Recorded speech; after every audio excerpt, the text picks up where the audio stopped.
Attorney General Janet Reno says she will not name special counsel in the Whitewater development case, despite the urging of several members of Congress.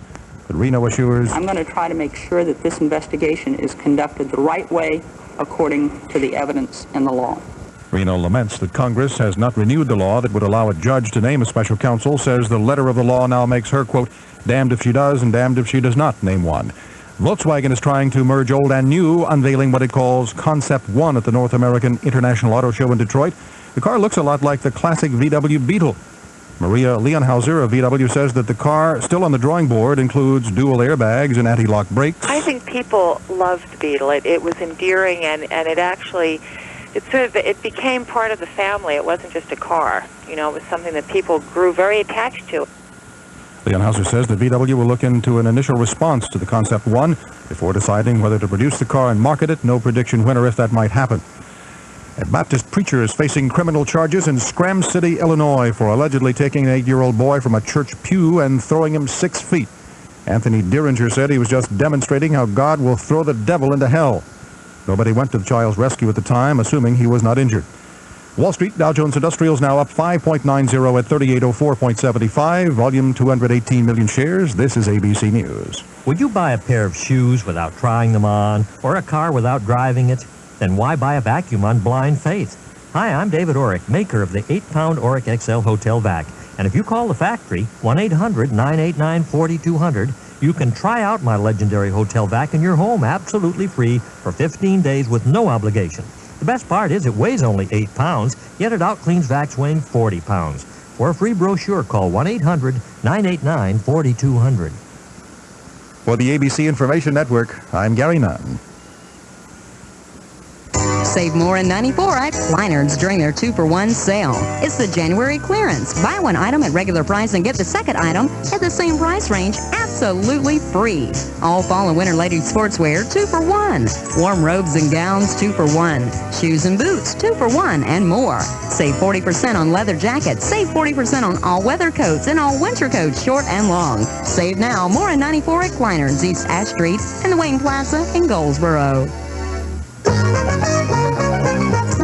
Our skies are going to remain partly sunny today. We'll see generally increasing amounts of sunshine as the clouds over us now continue moving eastward. Temperatures will mostly be in the 50s for this afternoon. Could even reach as high as 60 in the southernmost counties.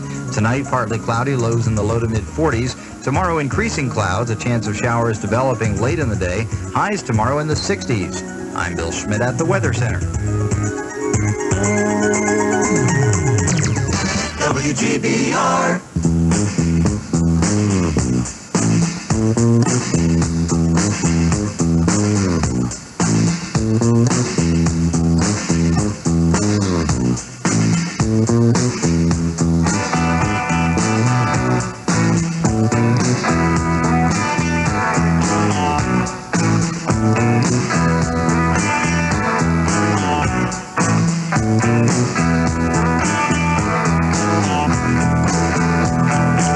Listening to the hottest radio talk show, radio program going, Rush Mania.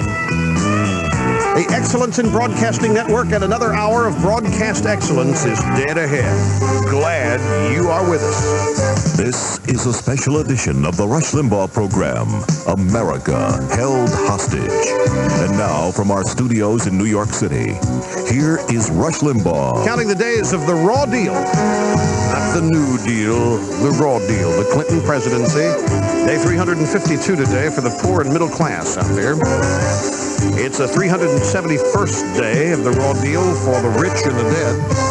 See, the rich and the dead have now undergone more than a year of the raw deal because of retroactivity. So the rich and the dead are now into their second year of the raw deal already. You people in the poor and middle class, you still have 13 days left until you begin your second year. 1,108 days left for everybody. We are all in the same boat. Tony Snow, our good friend from Washington who writes for the Detroit News, has a column released today that begins this way. Every time controversy begins to stalk Bill Clinton, the darndest thing happens. Documents that could establish his innocence vanish into the arms of private attorneys or turn into confetti. And he goes on to list a partial checklist, which I'll go down here with you in just a moment. But first, I don't know if you read the newspaper this morning or have listened to some news. The full scope of this may not have hit you, but the Clinton's personal lawyer demanded and got a subpoena from the Justice Department before agreeing to start turning over the documents on White Watergate to investigators today. You know what I'm thinking about doing? Now remember, these documents were spirited out, these files were spirited out of the office of Vince Foster in a matter of minutes. It took less than 2 hours to get these things out. Now it's going to take 2 weeks or longer to get them back. And why? Because they're cataloging them. You know what I bet's going on? This cataloging is being done by a bunch of Benedictine monks, and they're doing it by hand, letter by letter, one at a time. Get some Gregorian chant music in here. Whoa! Clinton. Now remember, boys, take your time out there. Not one. If you make one mistake, you've got to start all over again. Don't forget that the statute of limitations on all this is March. Now the reason, you may say, why did they ask for a subpoena? Why did they ask for a subpoena to get those documents and those files? Gee, I thought they weren't going to turn them over. Well, in essence, they haven't with the subpoena because when the deals, the files rather, are subpoenaed by the Justice Department, they are kept secret. Pursuant to Mr. David Kendall's request, a subpoena was served to produce the documents in question by January 18th, 1994. All documents will be delivered by that date. In order to assure the privacy of the documents and the privacy of the process as provided by federal. This is a great example of slickness, folks. This is slickness, I mean, defined. All right, I'll give up the files. I'll let them have the files, but I want a subpoena. That way nobody knows what's in these files. Because they become court records. You can't, in essence, they're sealed. William Safire, also has a column today saying, what is going on? Why are they hiding all this stuff? When you hide it, there must be a reason. If you're innocent, let the truth shine out. Let it be blared from the mountaintops. Here's some of the things Tony Snow has cataloged. The Vincent Foster tragedy. After Foster committed suicide on July 20th, White House counsel Bernard Nussbaum cleaned out his office. Nussbaum says that he sent some files to Foster's family, some to the president's private lawyer, and the rest to Park Service officials investigating. Well, why weren't the records kept at the White House as required by federal law? What happened to Foster's personal diary? Where are the files detailing Foster's possibly illegal personal work for the First Family? Then there's the First Lady's Health Care Task Force. Hillary Rodham Clinton's health care task force included, as we've told you, 500 people, each of whom should have submitted financial disclosure forms. None did. A group of physicians has sued the White House seeking access to those records. The plaintiffs want a membership list, background information, such as whether members were truly full-time employees of the government or just lobbyists smuggled in to help Mrs. Clinton, and copies of conflict of interest documents. So far, they've received nothing, despite a judge's order that the White House produce the information. The Madison Guarantee Savings and Loan. Then Governor Clinton asked friends to help him repay a $50,000 loan he made to his 1984 gubernatorial campaign. James McDougal, who owned the Madison Guarantee Savings and Loan during the 80s, responded by hosting a lavish fundraiser that hauled in roughly $35,000 and may have broken the law. May have. Federal investigators suspect that $15,000 or more may have been diverted from McDougal's thrift into Clinton's private bank account in '85, but it's difficult to tell. Records of the McDougal organized fundraiser have disappeared from state and county offices. So have documents that might clear the president of charges that he helped McDougal fend off federal regulators who wanted to close Madison in '85. The government finally sold the thrift in '89 at a loss to taxpayers of at least $47 million. And don't forget, the Clintons took a loss of nearly $70,000 in a deal with Whitewater Development Corporation. They never reported the loss on their tax returns. The list goes on.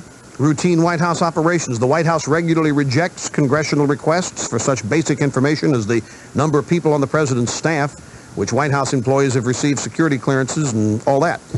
Investigators from the General Accounting Office have been denied permission to visit the travel office in order to learn how the White House improved the office's efficiency after brooming out the career civil servants who used to run it. Democrats have tried to dismiss calls for investigations as mere partisanship. And Attorney General Janet Reno has adopted a don't ask, don't tell approach to anything involving administration ethics. But the Clinton team deserves blame for inflaming suspicions. The president and his aides make even innocent transactions look shady by withholding information, changing stories, and breaking promises to run an open shop. At this point, only Stonewall Clinton can save himself from further innuendo, writes Tony Snow. I tell you, there are a lot of questions. There are a lot of missing pieces of information, and I'm not releasing them, or when I do release them, they're going to be under subpoena, so nobody can see them. I read the Wall Street Journal today, the op-ed page, our good friend Albert Hunt. Oh boy. What a guy. What a wonderful guy is Al Hunt. Now, the focus of his piece, and this is an important thing to note, there are Republicans out there now demanding a special prosecutor and independent counsel. The law's expired, but the Attorney General, Janet Reno, could nevertheless appoint one. And for the 12 years that Republicans held the White House, presidents and members of their administration, the cabinet and all that, were hounded by special prosecutors for all of those 12 years. Every year there was a call for a special investigation into something. Oftentimes when there was not even any evidence, such as the October surprise, Bush meeting with the Iranians in Paris to see to it that the hostages were not released before the election, thereby not benefiting the re-election effort of Jimmy Carter. Now that the Clintons are in a mess, and but can I remind you of a prediction I made? Remember when Mac McClarty was named Chief of Staff? Not Chief of Staff. There's Mac McClarty. What's he there? I told you what he's there for. He's there to handle the cover-ups. Have you seen Mac McClarty lately? Yes, you have. Dealing with the cover-ups.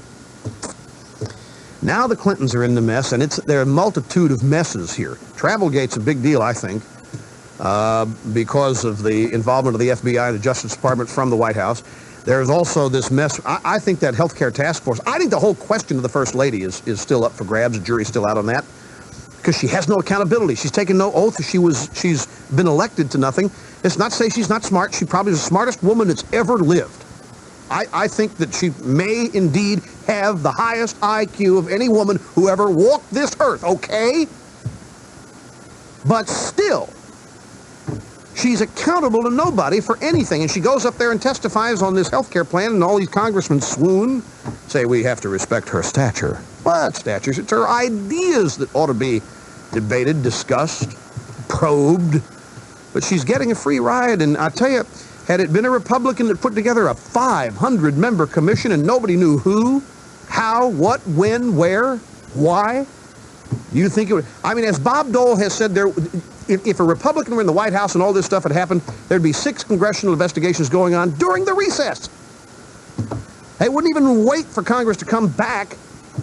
These things would be going on during the recess. And the press, of course, would be right in there demanding to know as much as Congress wanted to know. But what's the issue with Al Hunt? And you read his column today. The issue is not what did the Clintons know and when did they know it? What did the Clintons do and when did they do it? What did the Clintons do and to whom did they do it? None of the usual questions that would be asked about Republicans. No. According to Al Hunt, the issue here is Republican hypocrisy about special prosecutors. Of all of the information that's available on this, what does Al Hunt decide to focus on? Republican hypocrisy. And you know that's how they do it with abortion and capital punishment. It's the same way. The discussion becomes, how can you be for capital punishment and against abortion? That's what they ask, when, in truth, they are against capital punishment and for abortion. And we ought to be asking, how can you be against capital punishment and for abortion? But they've turned it all around, because they are smarter than we are. They think. I find it incredible. We're preparing some stuff for a television show, and one of the interesting points we've discovered 97% of all money, and Lawrence Walsh is the kingpin in spending money, special prosecutor spending money, 97%. Are you ready for this, you people? 97% of all money spent on special prosecutors has been spent in the pursuit of Republicans. You think it's not partisan? We'll be back after this. You're listening to the EIB Network. Are you concerned about saving money to pay for your children's or grandchildren's education? What about the purchase of a home? Have you thought about retirement? Have you given any thought to what the Clinton tax plan is going to do to your savings and investments? Mutual funds are a means of diversified investing to help you meet your financial needs. And the Kaufman Fund has a reputation based on success. According to the mutual fund forecaster, the Kaufman Fund is the #1 performing mutual fund from the market bottom of December 4th, 1987 through the year end of 1993. So call 1-800-321-9042 for your free prospectus. It's sound financial planning to take control of your own future by starting or adding to a systematic saving and investment program with the Kaufman Fund. The key to a secure financial future is getting started, so do it now. Call the Kaufman Fund, 1-800-321-9042, 1-800-321-9042. Please read the prospectus carefully before investing. The fund's past performance is not a guarantee of future results. Do you know there are only 44 sounds in the English language? 44. And when you learn these 44 sounds called phonics, you can read and spell almost everything. That's why Hooked on Phonics is so successful. We've set these 44 sounds to music, making learning to read simple and fun. So get hooked on phonics and take the mystery out of learning to read. Call 1-800-ABCDEFG. It's the last days of Sears Furniture Sale, where all furniture and mattresses are on sale. All sofas, sleepers, and bedrooms. All dining rooms, recliners, and mattresses. All on sale, including top names like Stanley, Broyhill, Sealy, and Simmons, with many items at their lowest prices of the season. Plus, value-priced and special purchase items, though not reduced, are also outstanding values. Hurry, the sale ends Tuesday. So get to Sears and save on all furniture and mattresses now at Sears Home Life Furniture and some Sears stores. Contact stores for availability. It's just amazing, a transformation. The savings amazing. Now at your AT&T phone center during our exciting January sale. Communication. There's never been a better time to save on AT&T answering systems, cordless, cellular, and feature phones. Now at your AT&T phone center while supplies last. Sale ends January 23rd. Communication, imagination. Your AT&T phone center, where the savings amazing. Thanks, everybody, for coming to our safety belt therapy session. I'm Vince. I'm Larry. We're crash dummies. Hey, and believe me, we've been through it all. Now, who'd like to start? Oh, I will. Hi, my name's Bob. Hi, Bob. And I don't buckle up when I'm in the back seat. Maybe some word association will help. Broken. Legs. Emergency. Room. Medical. Bill. Now you got the idea. How about you, Jimmy? Hi, Jimmy. I don't want to be here. My mom made me come. But don't you realize safety belts save lives? Well, yeah, but I'll never get into an accident. Hey, if you believe that, kid, you really are crazy. Anyone else? Yes, Sally. Hi, Sally. I have this fear of being trapped in my car. That's why I don't wear my safety belt. Well, take a look at these ink blots and tell me what you see. A butterfly? Good. Two people kissing. Ew, what's that? You, if you're not buckled up. Okay, folks, great work. See you next week. Hey. Let's be careful out there. This message brought to you by the Ad Council and the Department of Transportation. WGB.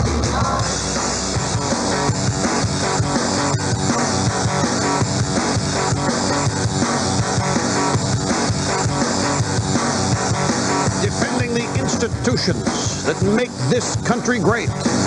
Monogamy, business, pharmaceuticals industries, the military, tax-free municipal bonds, and me, Rush Limbaugh, on your side. From your one-man think tank, the Limbaugh Institute for Advanced Conservative Studies. Now, folks, I want you to bear with me on this, because what I'm going to tell you now is precisely why you tuned to this show. I was shown last night, a front-page New York Times story that was published during my absence when I was on vacation. A story by Adam Clymer. And it was a story which said that the deficit originally projected to be $322 billion, had come in at $190 billion. And the point of the New York Times story was, isn't it a shame that the president isn't getting any credit for it? Before I move on about it, did Dornan or Walter Williams talk about this, Mr. Snerdley? All right. I don't know what Walter said, but here's this is something that you've got to hear. The reason that Bill Clinton isn't getting credit for it is that it's not his deficit. The deficit that came in at $190 billion is the last year of the Bush presidency. Also not mentioned in the Adam Clymer New York Times piece was the fact that it was Republicans last spring who filibustered that so-called stimulus package of what was hoped to be $19 billion, which would have added mountains of debt to the deficit. It was Republicans and their actions who kept the deficit small. Now, you might say, how come Clinton isn't out there taking credit for this lower deficit? Because isn't it, after all, wouldn't that be the best thing, if he could legitimately lay claim to that deficit, even if he could lie about it and fake as though he were claiming victory for it, get away, he would do it. But he's not. Do you wonder why? Well, I'll tell you why. Remember that Mr. Clinton, during the campaign, had promised a middle-class tax cut. And he had to rescind that proposal based on what? The Bush administration lied to him. The Bush administration didn't give him accurate figures. That the deficit was going to be even higher than anybody thought. And therefore, we couldn't afford the middle-class tax cut. So he can't now come forth and take credit for a deficit that's $190 billion instead of $322, because then he's back in the position of saying, hey, maybe I ought to talk about a middle-class tax cut. Because nothing that he said was going to happen has happened. The deficit's not bigger than it was going to be, not bigger than they told him. It's less, and it's not his.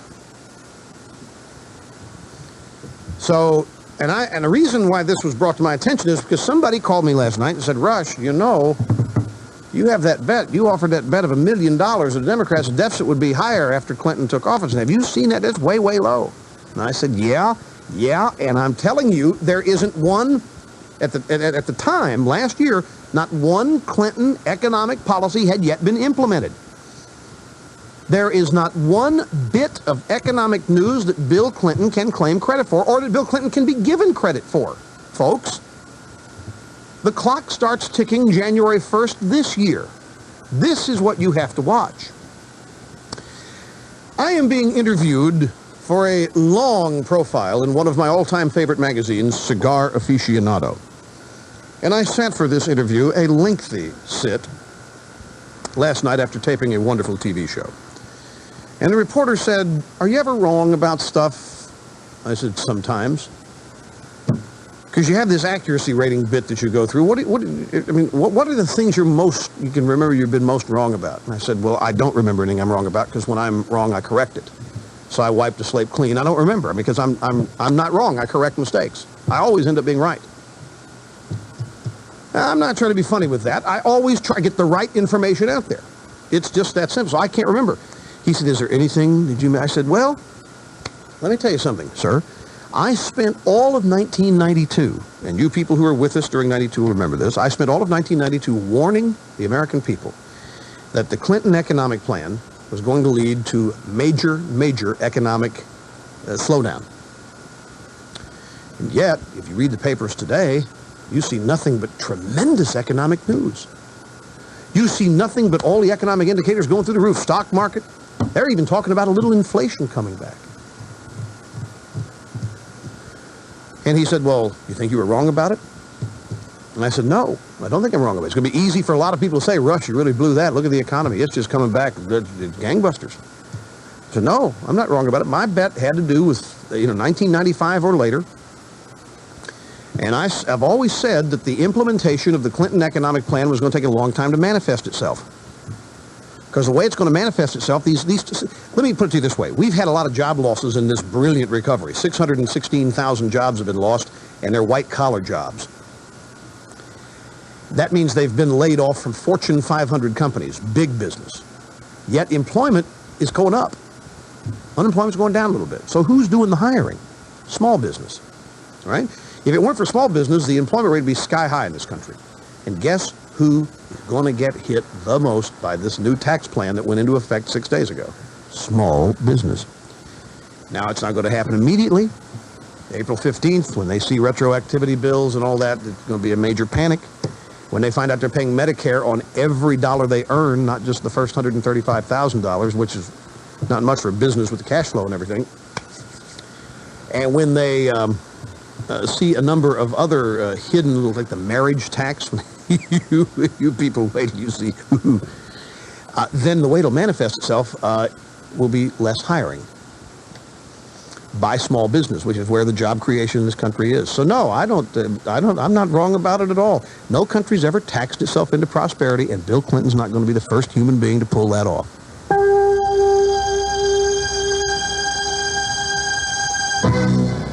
The vocabulary of the average person stops growing by age 25. Your vocabulary is limited, your potential for success is too. Hi, this is Rush Limbaugh. Verbal Advantage, Achievement Dynamics' powerful audio cassette program, gives you the words you need to succeed. Just by listening, you'll learn word meanings, pronunciation, and usage, plus essential power words to give you confidence in any situation. To learn more, call now, 1-800-28-TAPES. That's 800-28-TAPES. This is WGBR News, Goldsboro's very own. This is Wayne Alley. Following the decision of the Wayne Board of Elections yesterday to recommend Mrs. Suzanne Sutherland of the Sheriff's Office for the position of County Election Supervisor, this radio station asked Elections Board member Frances Whitfield if she thought the fact that Elections employee Rella Jernigan had recently switched from the Republican to Democrat Party had any bearing on Mrs. Jernigan not being recommended for the position. I certainly hope that that's not the case, Bill, because I have discovered this afternoon, according to the Election Board records, that Suzanne Sutherland, who was offered a position, changed her registration from Democrat to Republican in November of 1993. And Rella changed hers when? In August of 93. So, do you feel like the board was trying to avoid Rella because she had changed? And what do you feel about discovering that this one had changed?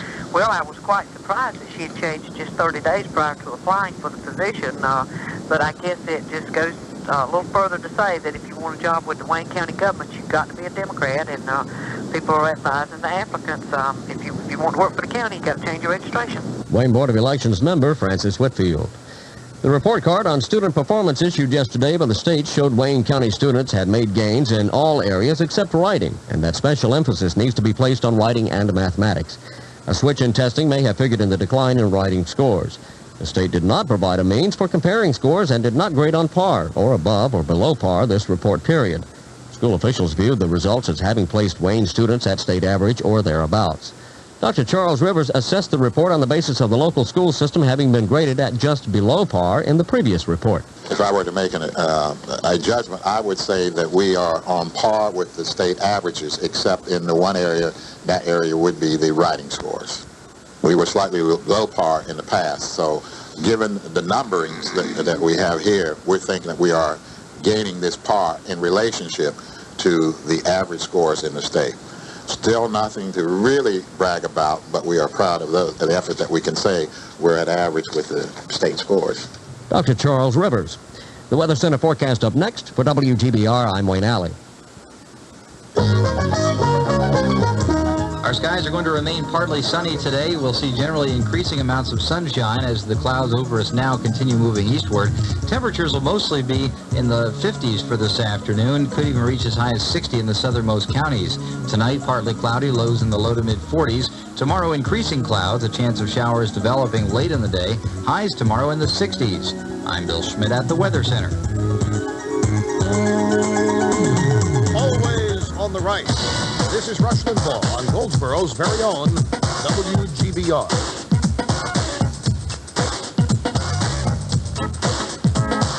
Rush Limbaugh. The saga continues. Hey folks, frog licking is back in the news. Do you remember how old is frog licking? Goes back 3 years on this show at least. It was a major part of the Rush to Excellence tour, and it's back. A couple have actually been fined for licking a frog because you get certain kind of frog and it secretes behind its head, if you lick it, a hallucinogen. So people are out there capturing frogs and licking them. Anyway, I have details of that coming up. We got a homeless update on today's program too as well. And you potheads around America, I'm sure, are ecstatic today because the Clinton administration says they may lift the ban on marijuana to help patients suffering from certain diseases. AIDS, cancer, whatever. So, I mean, the marijuana legalization crowd, and you can spot them from a mile away when they call this show. I mean, they're otherwise fine people, but boy, are they easy to spot. I mean, they're stereotypical. They really are. It's amazing. Next time we get a call, I'll point one out to you within the first 10 seconds. Pothead. Atlanta, Georgia. Dan, hello. Welcome to the Rush Limbaugh program. Hello, Rush. Hi. How are you? I'm good. Thanks very much, sir. Mega dittos, and I hope I don't come across as being a pothead. No. I can tell you right now you're not. Okay, good. Listen, you've given me a few minutes to get my stuff together, but you also pretty much answered some of my questions in your last segment. And the reason I called was regarding, you have to excuse me, I'm a little nervous. No, I understand that. Don't be. You're going to be shortchanged. Okay. It was regarding the Whitewater Gate, and I just think it's extremely absurd, if not ridiculous, that I realized that they went in, minutes after Vince Foster committed suicide. That's right. And then all of a sudden, it's going to take them weeks to return it. Now, I realize that they're cataloging, whatever that might be. You might want to fill me in on that. I did. They got Gregorian chants going on back there, and the Benedictine monks are coming in and cataloging these things letter by letter.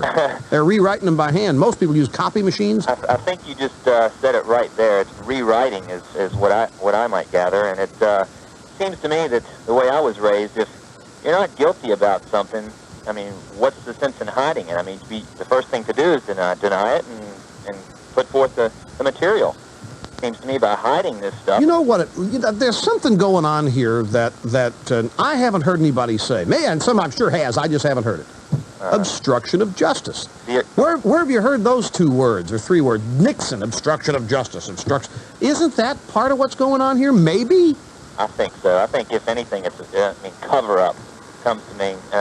Such a huge word, and I'm just. I think it's just a shame that if this was Nixon, it would be all over every front page and making the hugest, right, Reagan out of it all. I hate to be redundant here, but I keep harking back to that Vince Foster suicide note, which was torn into 28 pieces, 27 of which they've miraculously found.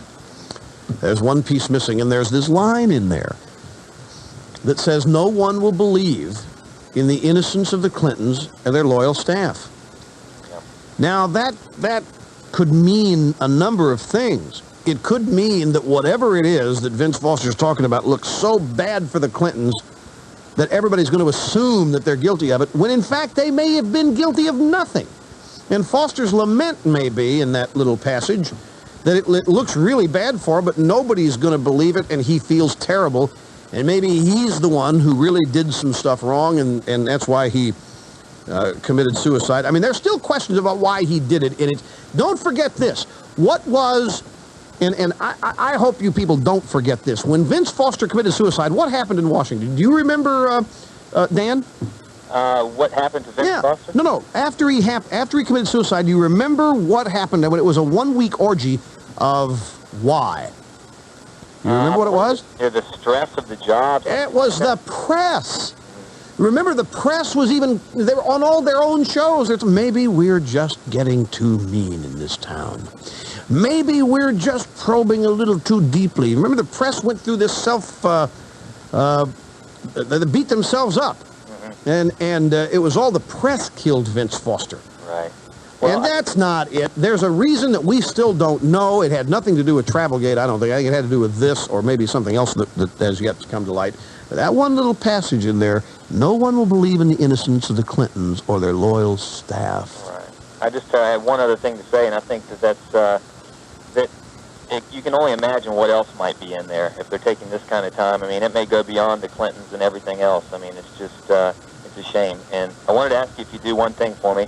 and that is for all the new listeners in the armed services. If you could play the tune "Liar, Liar," the Clinton spoof that you made there, "Liar, Liar, Pants on Fire." Sure, we've got it. We'll play it now. The Armed Forces Network will not hear this hour of the program, so we'll play it again later this week in the first hour. But as a nice guy that I am, will honor your request and play. You ready for Hear It Now? Yes, sir. Here goes. Thank you. I will not raise taxes on the middle class to pay for these programs. If the money does not come in there to pay for these programs, we will cut other government spending or we will slow down the phase-in of the programs. I am not going to raise taxes on the middle class to pay for these programs.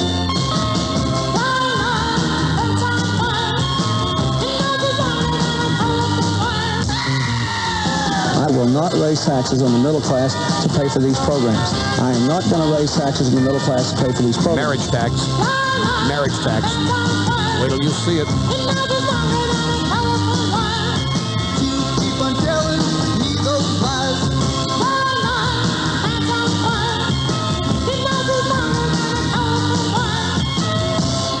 I will not raise taxes on the middle class to pay for these programs.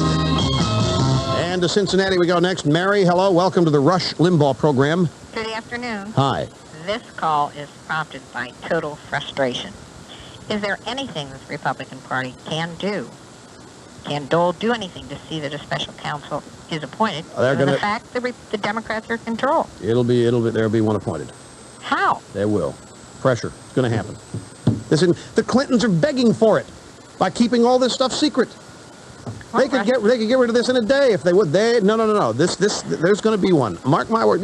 Dole is serious about this. So's Gingrich. I think that you'll see a special prosecutor. The problems with Ruskinowski seem to just be there, and nobody pays any attention. Well, no, he's under federal investigation. Hillary was told that she had to have those reports from the health care in, and they're thumbing their nose at that. Mm-hmm. Because I agree with you. I asked this question the other day. It's total frustration. Well, let me just ask you. How come, so I think I have the answer in a very simplistic and perhaps even sophomoric way, but still I think it's relevant. I'll ask you, why do you think that the first whiff of a scandal, the Democrats become a bunch of bloodhounds, but when there's a first whiff of a Democrat scandal, Republicans pretty much stay on the sidelines, just kind of ho-hum it, except for a couple of them? Why do you think it is? Perhaps they're a class act. Well, I think that's sarcasm. Well, no, it may well be. I think it's the same reason Republicans aren't on the protest march. I think it's the main reason that Republicans don't get into civil disobedience. They're different style. The Democrats never lose elections. They're only stolen from them. Watergate established a tone for the Democrats. When they lose the ballot box, go the scandal route. Then every time look at what they did with Christie Todd Whitman, what they were doing with Giuliani, Ed Rollins. I mean, they want to overturn the election results anytime there's a scandal or get rid of the winner by concocting a scandal. But only when it's the Republican Party. That's what I mean. Now, when the Republicans have this opportunity, here's a good Democratic scandal. Rostenkowski's a good Democratic scandal. As you point out, Hillary's 500-member secret health care task force, a great scandal opportunity. It's just not in their nature. And they back off. And then one thing leads to another and another and another. Well, look, there are a couple forceful guys out there that are I don't think, going to let any of these things slide, Dole and Gingrich. All right, the statute of limitations, will that end all of the investigation? Well, unless something started before? Into White Watergate it will. The statute of limitations on that particular episode runs, this is a number of years, and I think it's 7 or 10 years in this case, but that'll expire in March. Now, if a special investigation is assigned to that, does that continue then past the... I don't really know. Look, we got a number in there. Have Mrs. O'Wiggins called Joe DeGeneva down in Washington. He'll be able to... Here's the question. Can the appointment of a special prosecutor supersede the expiration of the statute of limitations? She may have to go into my computer to get the number. But, or we call Uncle Bob, Bill Bennett's brother. Okay. I can find this out. We'll find this out for you real quick, and we'll have the dope for you. All right, and I will listen. Okay, thanks, Mary. Thank you. Glad you're in. Hey, ease your frustration. We're winning.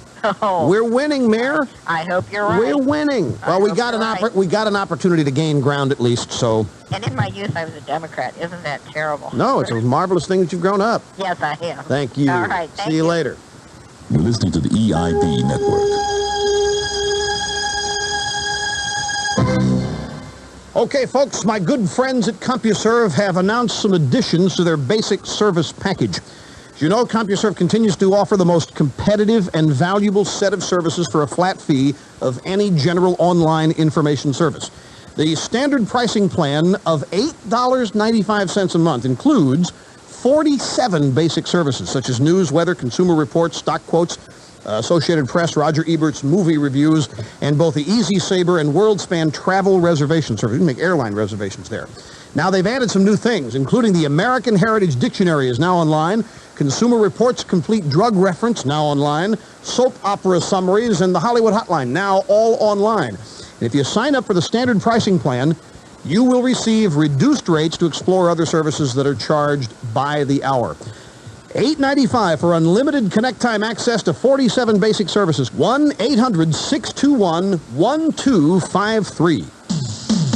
I know you've enjoyed the weekday lunch buffet at Madison's on New Hope Road, but did you know that it's available on Sundays too? And it's even bigger and better. It's the weekday lunch buffet on Sunday, plus steamed shrimp, fried oysters, and more, and it's only $5.99.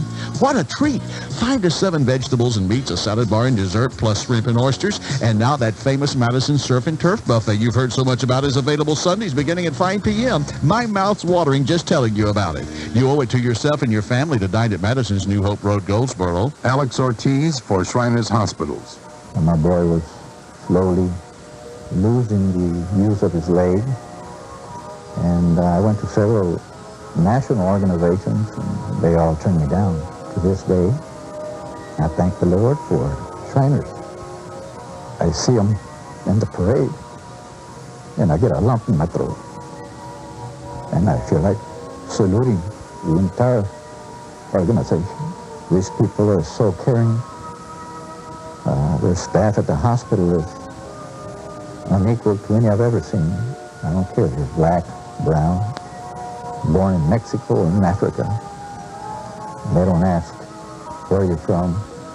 They merely say, what can I do for you? Shriners Hospitals, providing free expert medical care to children with orthopedic and burn problems.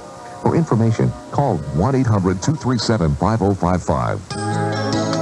Hi, this is Mike Singletary, former middle linebacker of the Chicago Bears. You've probably seen mouth protectors used in contact sports such as hockey, football, and boxing. Coaches and players know that mouth protectors cushion blows that might cause broken teeth, injuries through the lips and face, and sometimes even jaw fractures. Mouth protectors are just as important in recreational sports such as skateboarding, bicycling, and rollerblading. So give your smile a sporting chance. A message from your local dental society and the American Dental Association.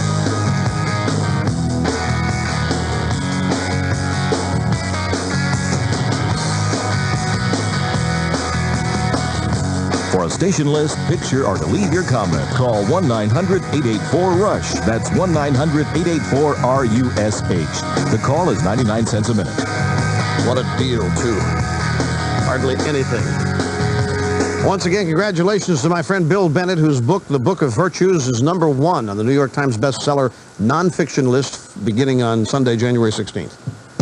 If ever anything was deserved, it's that. I tell you, it's a great, great book. Just learned this today. I don't mind being toppled from #1 by such a tremendous, worthwhile effort by such a great American as Bill Bennett. Winter Haven, Florida. Prince, hello, welcome to the Rush Limbaugh program. Thank you. You bet.